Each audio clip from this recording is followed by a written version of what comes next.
Y ahora voy a dar la palabra a Federico Arcos.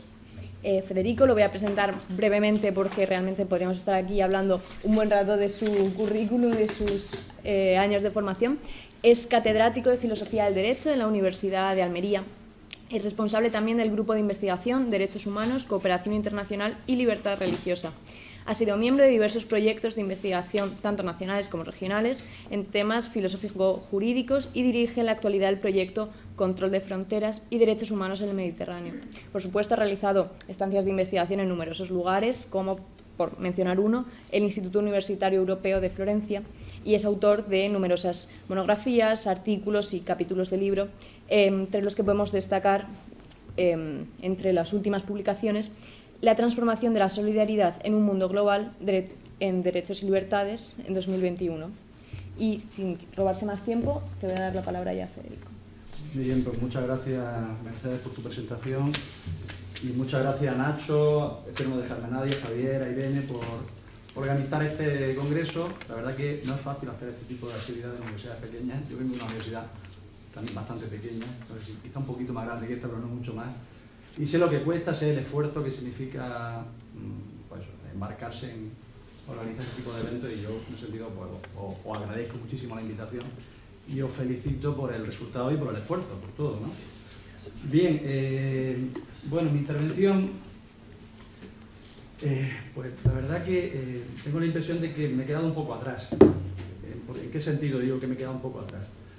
Porque no sé si quizás digo una obviedad o no la estoy diciendo, ¿no? Y es que el tema de las fronteras, creo que la filosofía política irrumpe con fuerza, y de hecho algunos de los que estamos aquí nos hemos dedicado bastante a estas cuestiones, por algo tan obvio como, ya lo explica muy bien ahora Guillermo, y todo el análisis que ha hecho tan completo, porque las fronteras están cerradas, o se cierran, o están más o menos cerradas, o están más o menos abiertas, depende de cómo lo queramos mirar, ¿no?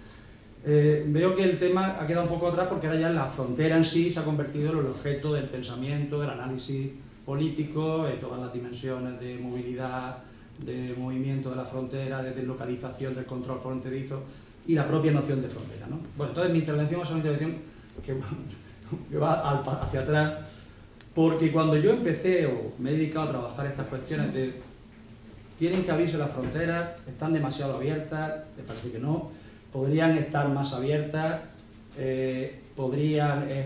estaría justificado que se mantengan cerradas como lo están actualmente.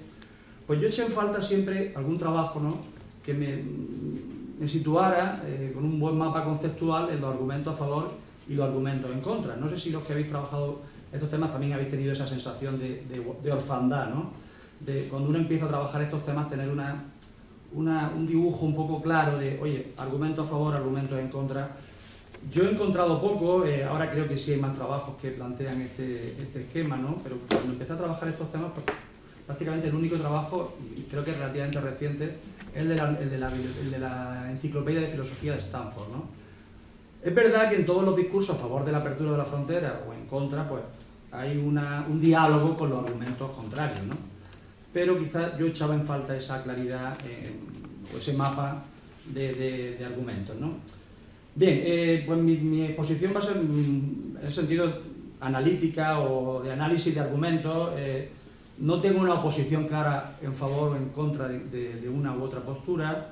Sinceramente tengo muchas dudas en muchos argumentos, aunque evidentemente por ser coherente con lo que he escrito, más que quizás con lo que he pensado, ¿no?, o lo que pienso, creo que una apertura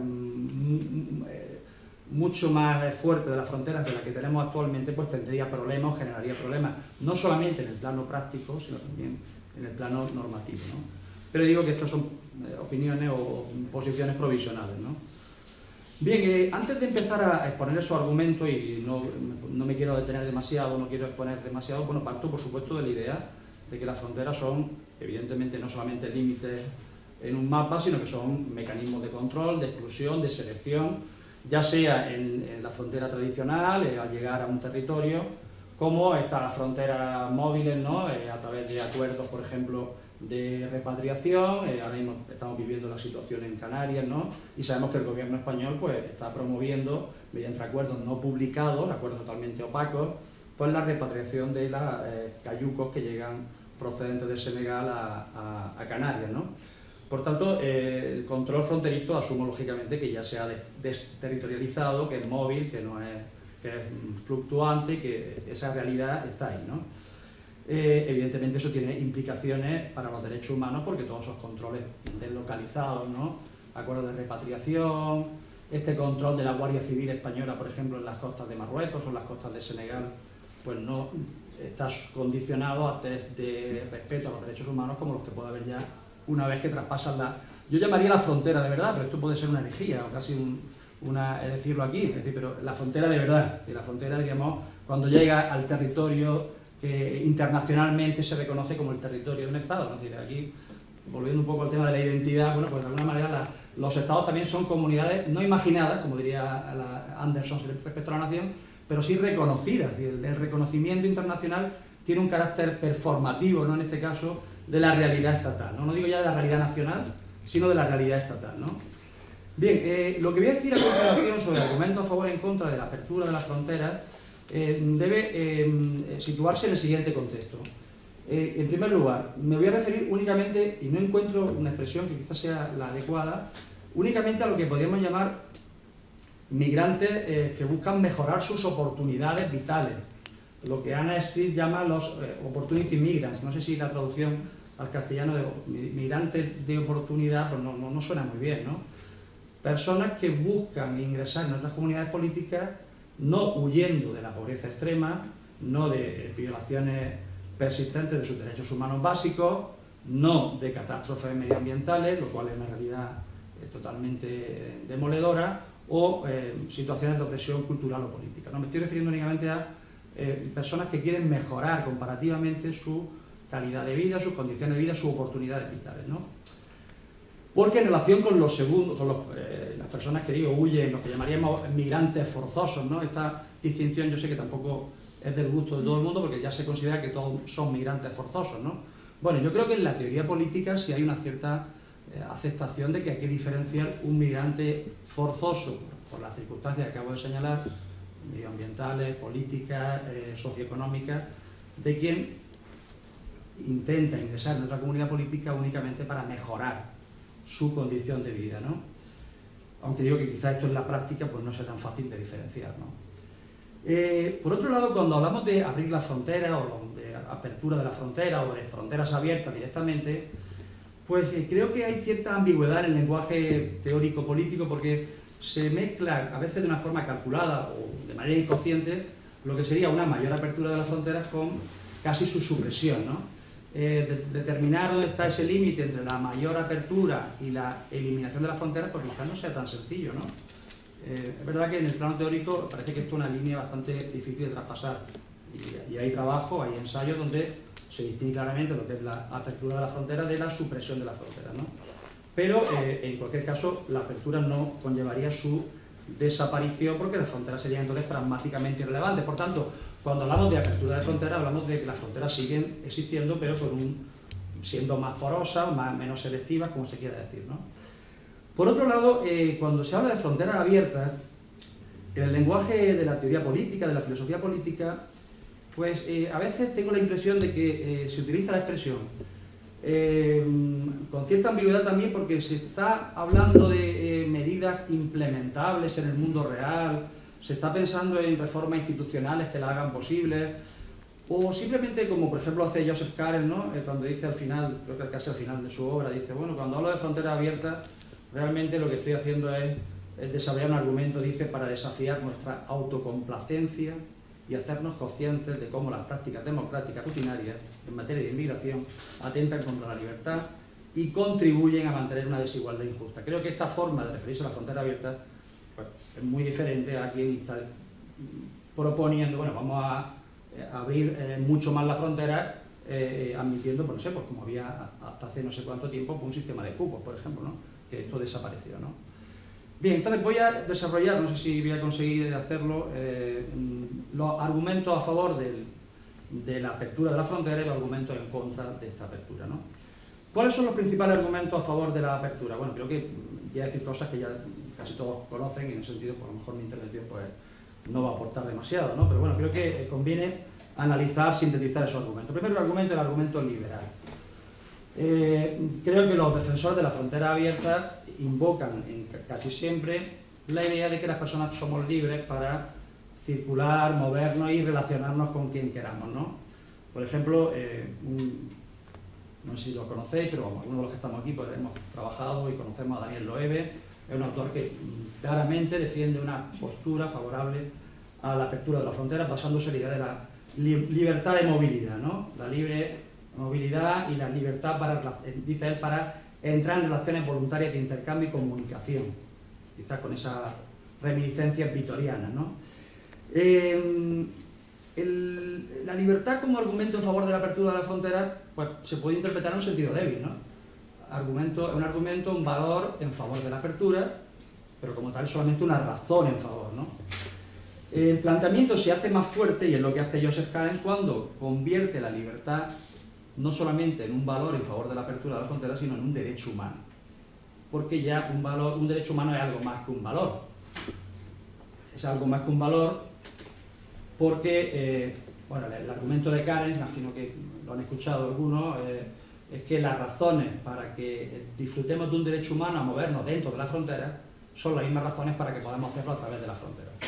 Es lo que David Miller llama el cantilever argument, ¿no? Que yo por lo menos mi inglés no me da para traducirlo y lo he traducido como el argumento de la continuidad lógica, ¿no? Porque creo que es un argumento lógico, no un argumento que entre en las razones materiales para justificar esa equiparación entre la libertad dentro de la frontera, que es un derecho fundamental, que está reconocido en todas las constituciones democráticas, y esa libertad para moverse a través de las fronteras, que también sabemos que no es un derecho humano reconocido internacionalmente, porque el artículo 13 de la Declaración Universal y el artículo 12 del Pacto de Derechos Civiles y Políticos solamente reconoce como derecho humano la libertad para emigrar.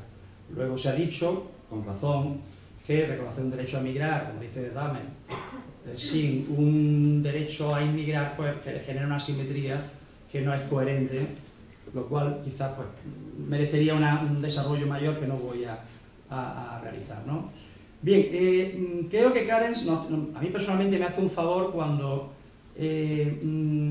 convierte la libertad en algo más que un valor y la eleva al estatus de derecho humano. ¿Por qué? Porque cuando hablamos de derechos humanos no estamos hablando solamente de valores, estamos hablando también no estamos hablando solamente de valores que justifican pretensiones y no solamente de quiénes son los titulares que pueden disfrutar de esos derechos, en este caso es obvio que serían todos los seres humanos, sino que también tenemos que hablar de lo que Charles Bell llama el lado pasivo de los derechos, es decir, quiénes son los que adquieren obligaciones como resultado del reconocimiento de esos derechos, ¿no? Por ejemplo, John Tassiola dice que el punto de partida para afirmar la existencia de un derecho humano es alguna consideración axiológica importante, alguna dimensión de la dignidad humana o uno o más intereses universales. Sin embargo, un derecho no es lo mismo que las consideraciones de valor que lo fundamentan. Al contrario, su existencia dependerá de si las consideraciones relativas a la dignidad y el interés individual son suficientes para imponer una obligación a los demás. Él habla de dignidad, aquí estamos hablando de libertad. Bueno, no son valores evidentemente excluyentes, ¿no? Y ahí es donde está el problema. Si hablamos del derecho de la libertad como una razón para abrir las fronteras, pero desde el planteamiento, desde la meseta normativa que significaría convertirla en un derecho, pues, y asumimos que un derecho, segunda premisa, pues conlleva deberes correlativos en terceros, es posible, y yo creo que en la realidad del lenguaje político, pero también en el lenguaje o en la argumentación filosófica, se plantea que el reconocimiento de un derecho humano a cruzar las fronteras conllevaría obligaciones, conllevaría deberes para terceros, y en algún caso esos deberes podrían ser deberes lo suficientemente onerosos para cuestionar que un derecho humano puede imponerlo. Es decir, un derecho humano es una razón, o se basa en razones para que algo deba convertirse en un deber, pero no es suficiente. Hay también otro elemento, en este caso, que alguien podría considerar que son meramente consecuencialistas. Bueno, es posible, ¿no? Que estamos hablando solamente, cuando hablamos de costes, de las consecuencias de reconocer, en este caso, un deber. Dejo el tema de los deberes que imponen los derechos humanos para la parte final de mi exposición, ¿no? El segundo argumento en favor de la apertura de las fronteras sería el argumento igualitarista, ¿no? Yo lo he llamado así, creo que es una expresión que se puede utilizar. El argumento igualitarista considera básicamente lo siguiente. Primer punto, es injusto que los individuos no dispongan de la misma oportunidad para adquirir una serie de bienes, como serían posiciones, ingresos, educación, etc.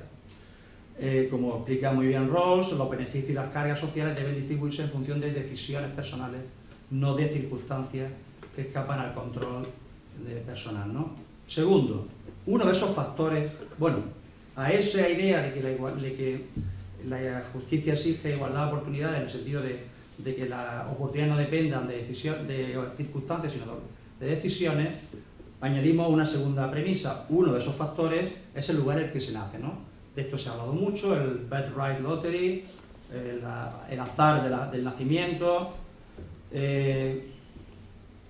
Esto es un punto que está en la construcción de este argumento. Tercer elemento del argumento, las fronteras cerradas representan un impedimento para neutralizar o mitigar los efectos resultantes de esa lotería del nacimiento. Por tanto, la corrección de las desigualdades derivadas de esta lotería del nacimiento existen o bien redistribuir la riqueza a través de ayuda al desarrollo, de algún tipo de impuesto global, o bien abrir la frontera. Bien, este argumento podemos criticarlo fundamentalmente, la principal crítica, y yo no tengo claro que esta crítica sea del todo una crítica totalmente convincente. El principal argumento que lo desarrolla David Miller, pero también Susan Song, es que no tenemos una métrica transcultural universal para medir las oportunidades. ¿Cómo podemos decir que alguien que vive en un país más pobre, pero que disfruta a lo mejor de mejores playas, por ejemplo, dice Miller, mejores espacios naturales, disfruta de menos oportunidades que aquel que vive en un país más industrializado, más desarrollado económicamente, pero donde no dispone de ese tipo de oportunidades de bienestar a través del disfrute de espacios naturales, ¿no? ¿Existe una métrica transcultural que nos permite hacer esas valoraciones? Bueno, quizás el planteamiento de Miller es demasiado escéptico. La teoría de las capacidades, ¿no?, de Sen o de Martha Nussbaum, pues quizás podía proporcionar esa métrica, ¿no? Pero bueno, simplemente, ya digo, no voy a adoptar una posición, sino que me limito a exponer estos argumentos y mi labor, sobre todo de análisis, ¿no? Creo que estos son los principales argumentos en favor de la apertura de la frontera, y estos argumentos, a pesar de que yo les he señalado alguna crítica, juegan siempre con cierta ventaja, a mi juicio. Juegan con la ventaja de que trasladan la carga de la prueba siempre a la parte contraria, ¿no? Es decir, algunos autores son muy claros, ¿no? Se presupone la libertad de movimiento, demuestre usted que no disponemos de libertad de movimiento. Se presupone la igualdad de oportunidades, pues destruye usted la presunción de que todos los seres humanos, por el mero hecho de ser miembros de la especie humana, tenemos derecho a la igualdad de oportunidades. Por eso resulta un poco antipático, resulta un poco atrevido incluso, desarrollar argumentos en favor de la posición contraria, ¿no? Porque ha adoptado una posición que está ya un poco cargada de una emotividad desfavorable, ¿no? Oye, estoy defendiendo las fronteras cerradas. Parece que he tomado posición por la parte digamos, mala de la polémica, ¿no? Bueno, ¿cuáles son los argumentos a favor del cierre de la frontera? Bueno, voy a hablar de 4 argumentos. El primero de ellos es el argumento de Wellman, que considera que la frontera o los estados tienen derecho a cerrar las fronteras porque los estados son como asociaciones.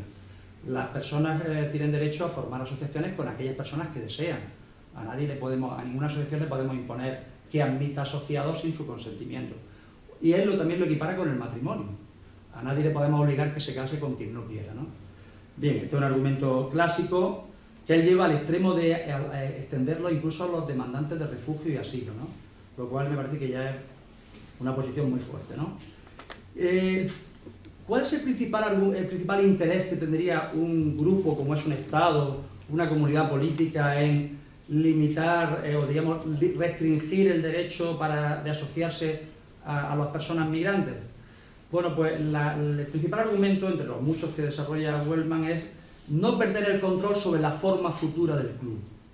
Si aceptamos nuevos miembros, esto implicaría concederles poder de decisión y este reconocimiento de poder de decisión a través de derechos políticos fundamentalmente cambiaría la fisonomía del club. La idea, por tanto, es que los miembros de un club tienen derecho a determinar la fisonomía del club y ciertos potenciales demandantes de ingresos serían sujetos que cambiarían la composición del club. Bien, el problema de este argumento lo explica muy bien Daniel Loewe en un trabajo publicado, si no recuerdo mal, en Bajo Palabra, ¿no? Es que, y lo explica también Susan Sohn, es que este argumento está confundiendo dos cosas diferentes. Está confundiendo el derecho a excluir territorialmente a alguien o sea, excluir a alguien de un territorio, que realmente eso es el control de fronteras. Esa es la frontera en sentido clásico y en sentido actual, ¿no? Un control para evitar un límite que impide a una persona entrar en un territorio, con lo que desarrolló ayer Isabel Turegano, el acceso a la comunidad política. ¿Cómo conectamos el derecho de asociación con la exclusión de inmigrantes de un territorio? Pues añadiendo otra premisa. ¿Cuál es esa premisa? Claro, si admitimos inmigrantes en un territorio y no queremos convertirlos en metecos, ¿no?, que es el argumento de Walser, estamos abocados a reconocerles derechos políticos. Bien, eso no digo que no sea correcto. Evidentemente estoy próximo a ese planteamiento de que una masa un grupo de extranjeros de larga duración, residentes de larga duración, a los que se prive indefinidamente de derechos políticos, pues sería una situación indeseable. Pero si el argumento se construye así, el argumento ya no descansa en el derecho de asociación, sino que descansa en el derecho de exclusión de la comunidad política. Es decir, el derecho de asociación, reformulo la tesis, no excluye del territorio, sino que excluye de la comunidad política.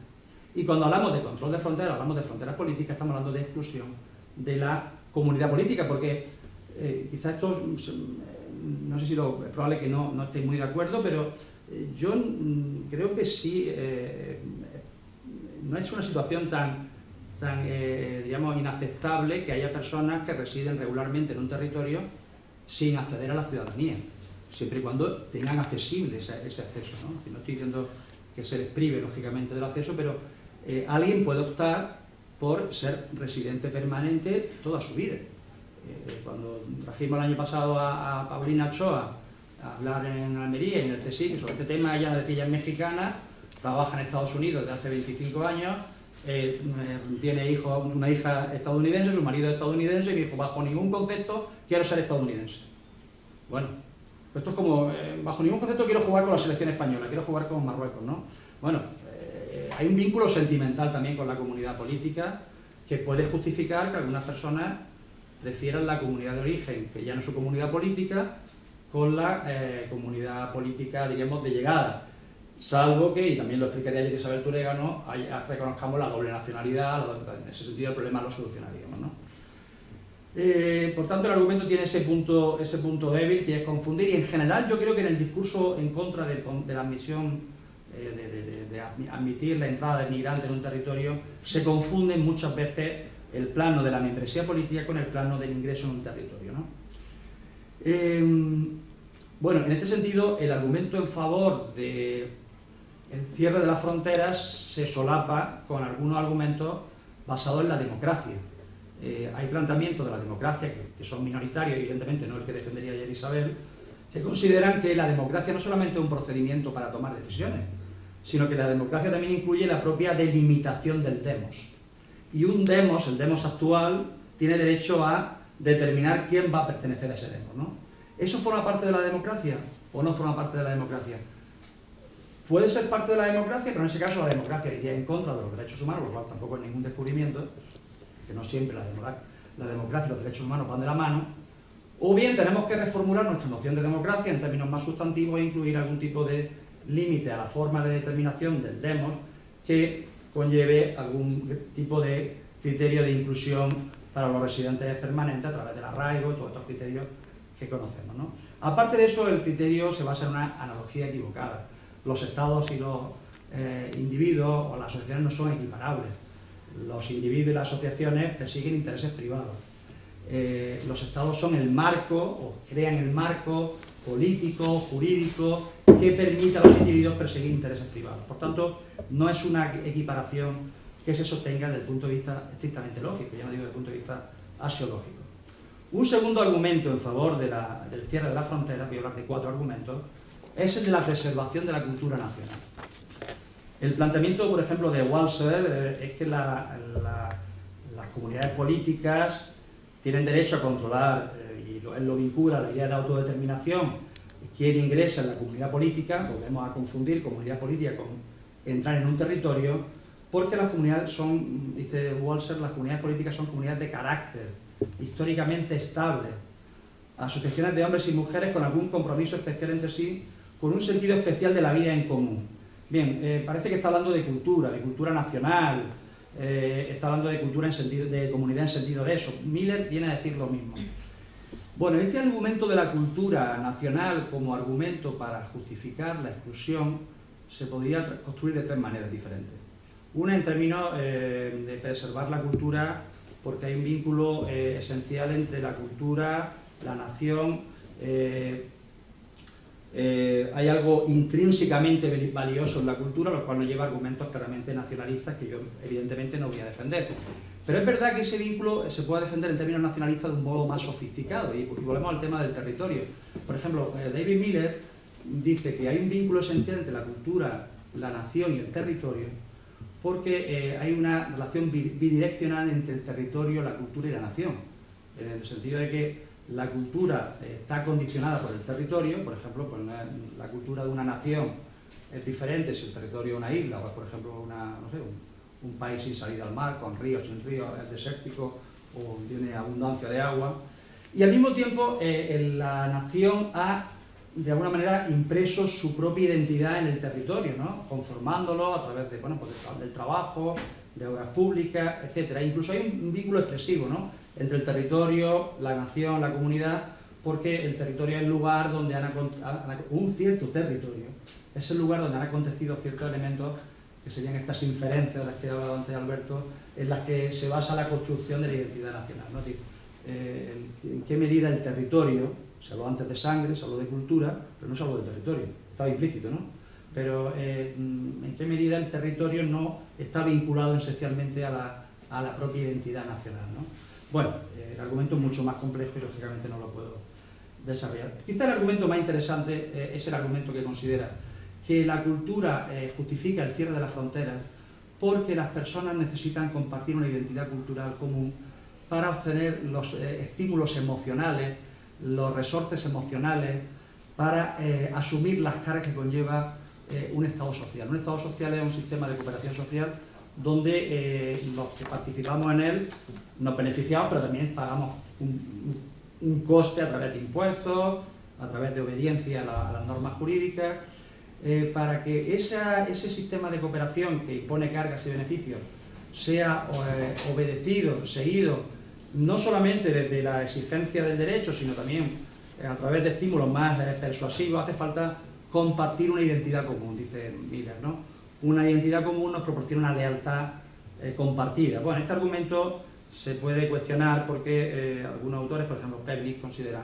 que lo que realmente crea esa lealtad compartida, lo que genera esos estímulos para asumir las cargas de un sistema de cooperación como es un Estado social, pues son las propias instituciones, ¿no? Las propias instituciones son las que, si funcionan bien, están bien diseñadas y, por supuesto, responden a principios de justicia, proporcionan esos estímulos para asumir las cargas de un Estado, y particularmente un Estado como sería el Estado social, ¿no? El tercer argumento para justificar el cierre de la frontera, un argumento más técnico, es el llamado argumento del Estado como propiedad.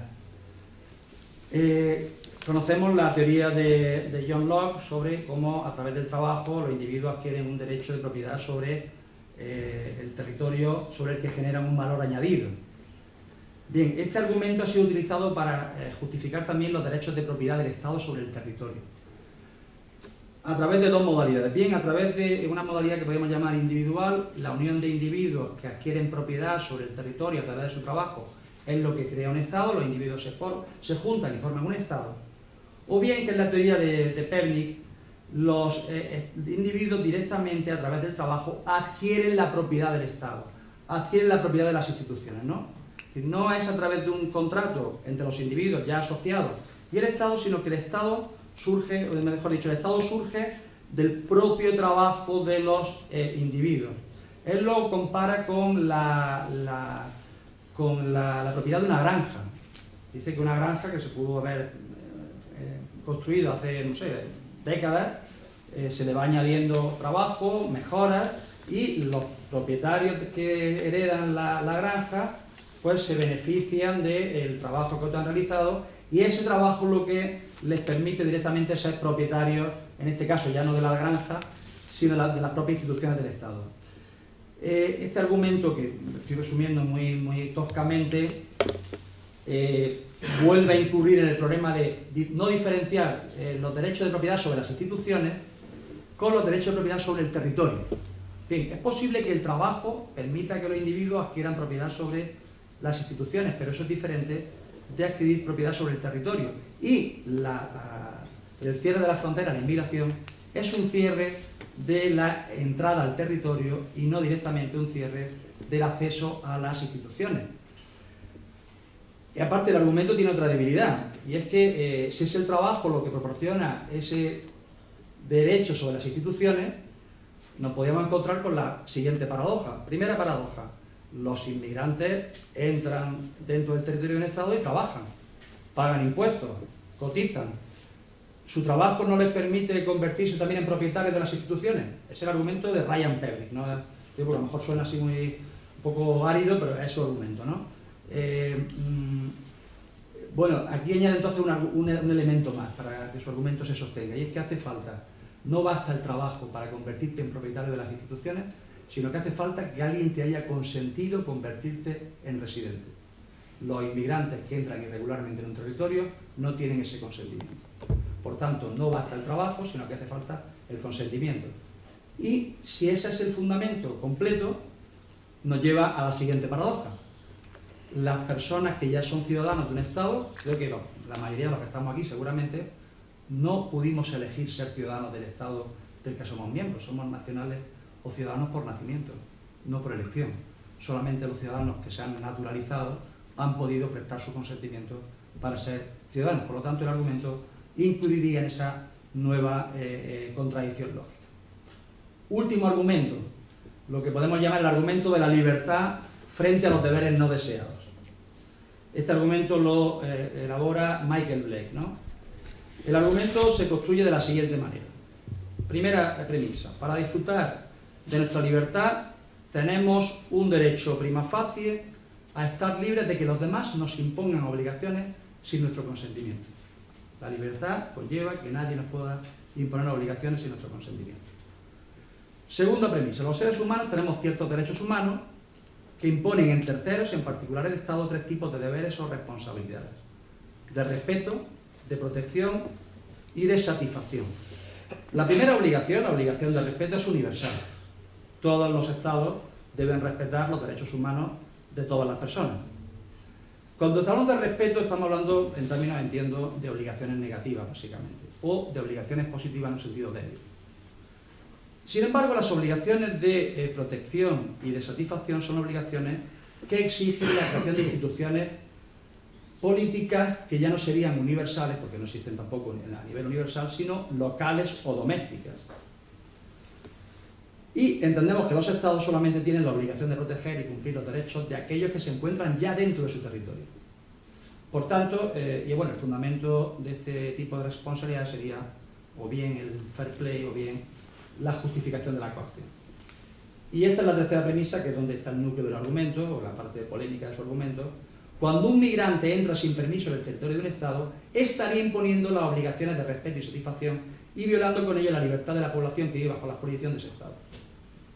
Cuando alguien entra en el territorio de un Estado sin pedir permiso, estaría imponiendo una obligación a los que ya están dentro sin su consentimiento, y por tanto eso sería contrario a su libertad. ¿En qué sentido impone el inmigrante una obligación nueva a los que ya están dentro? ¿En el sentido de que crea nuevas obligaciones? No.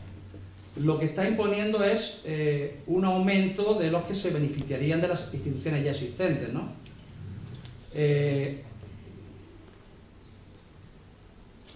Y la pregunta sería, ¿el hecho de que el grupo aumente, de que haya más personas que se beneficien de esa protección y satisfacción que solamente los Estados pueden proporcionar, genera algún problema? Bueno, pues la respuesta de Blake es una respuesta que creo que no nos va a convencer a ninguno.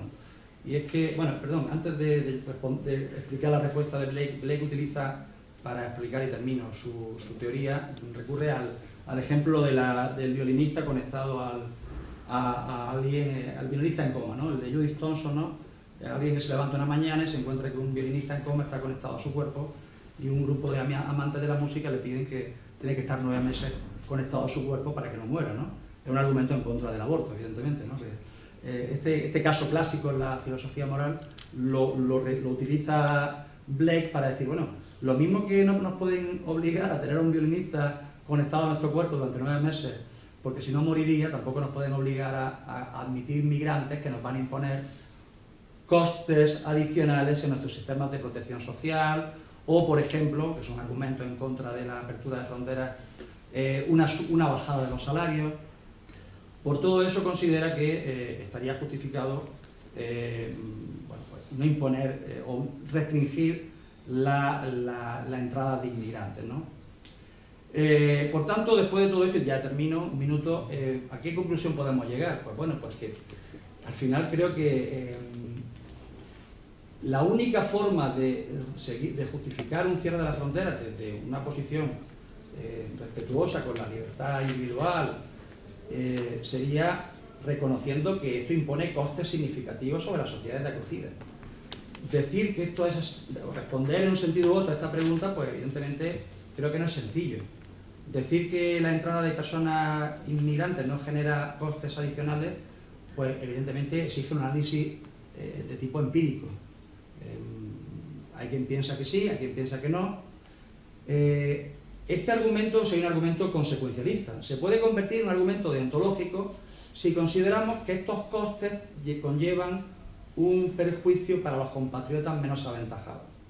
Y los estados sociales, tal y como lo hemos construido después de la Segunda Guerra Mundial, descansan en el principio de que los menos aventajados merecen un trato especial por parte de los miembros de una comunidad política, ¿no? El principio de diferencia de roles o algo parecido, ¿no? En ese sentido, al final, el conflicto en el plano normativo, no solamente en el plano empírico, es un conflicto entre la libertad para moverse libremente, para acceder a mejores oportunidades de vida de los que están fuera, y, en el supuesto de que las condiciones empíricas se den, proteger los intereses de las personas menos aventajadas que están dentro.